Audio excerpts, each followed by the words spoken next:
কক্সবাজারের ইনানীতে শুরু হওয়া 3 দিনের আন্তর্জাতিক সম্মেলনের দ্বিতীয় দিন আজ মূল আয়োজনের উদ্বোধন করবেন প্রধান উপদেষ্টা ডক্টর মোহাম্মদ ইউনূস। সেখানকার পরিস্থিতি জানাতে সরাসরি যুক্ত হচ্ছেন সহকর্মী সাজেদা সুইটি। সাজেদা, আমরা জানি যে 10টার মধ্যে প্রধান উপদেষ্টা আসলে সেখানে পৌঁছে গিয়েছেন, তো আজকের দিনের আসলে কর্মসূচি বা আয়োজন সম্পর্কে আমাদেরকে জানাবেন। প্রধান উপদেষ্টা ডক্টর মোহাম্মদ ইউনূস উপস্থিত আছেন। আন্তর্জাতিক যারা আমাদের অতিথি এসেছেন, বিদেশি অতিথি তারা আছেন, প্রতিনিধিরা আছেন, সব মিলিয়ে আয়োজন আনুষ্ঠানিকভাবে শুরু হয়ে গেল এবং এই আয়োজনের উদ্বোধনী পর্বই প্রধান উপদেষ্টা ডক্টর মোহাম্মদ ইউনূস উদ্বোধন করবেন, যদিও গতকাল থেকে চলছে, বিকেল থেকে আয়োজনটি চলছে। ডক্টর মোহাম্মদ ইউনূস একটু আগেই ভেন্যুতে এসেছেন এবং এখন সবাই নীরবতা পালন করছেন। এখানে আমাদের রোহিঙ্গাদের ব্যাপারে বাংলাদেশ সবসময় যে ব্যাপারটা বলেছে যে যাদের প্রতি অমানবিক নিষ্ঠুর আচরণ হয়েছে তাদেরই দেশে, তারা তাদের বাস্তুচ্যুত হয়েছে এবং সেই নিপীড়নের কারণে তারা এখানে আশ্রয় নিতে বাধ্য হয়েছে বাংলাদেশে। এর বিচারও বাংলাদেশ চায়, তাদের রোহিঙ্গাদেরকে তাদের নিজ দেশে যেন সুস্থ, সুন্দর, নিরাপদ পরিবেশে স্বস্তির সাথে ফেরানো যায়, সেই ব্যাপারেই বাংলাদেশের এত তৎপরতা।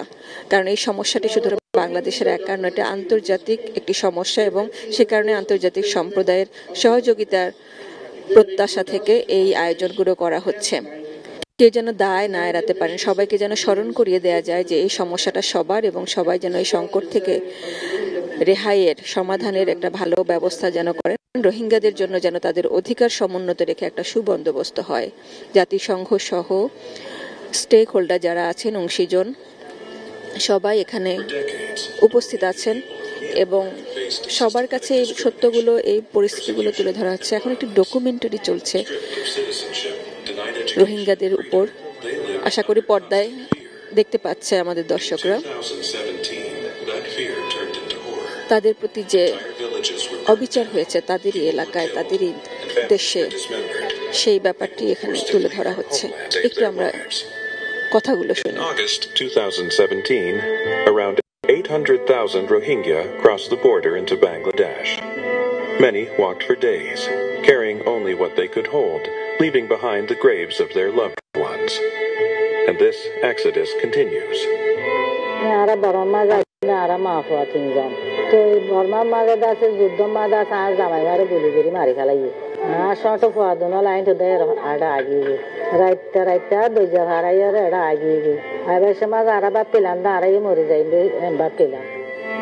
Today, they live in the world's largest shelter camps.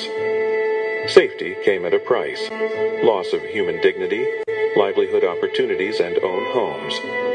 Now they have more frustration than hope. এখানে যারা রোহিঙ্গারা বাস্তুচ্যুত হয়ে বাংলাদেশে আশ্রয় নিয়েছেন, তারা তাদের শোকের কথাগুলো তুলে ধরছেন। নারী বললেন স্বামীকে কিভাবে নির্মমভাবে হত্যা করা হয়েছে এবং তিনি এখানে এসে আশ্রয় নিয়েছেন। রোহিঙ্গা ক্যাম্পের প্রত্যেকের গল্প, কত নিষ্ঠুরতা পার হয়ে আসার, সেগুলো এই ডকুমেন্টারিতে তুলে ধরা হয়েছে।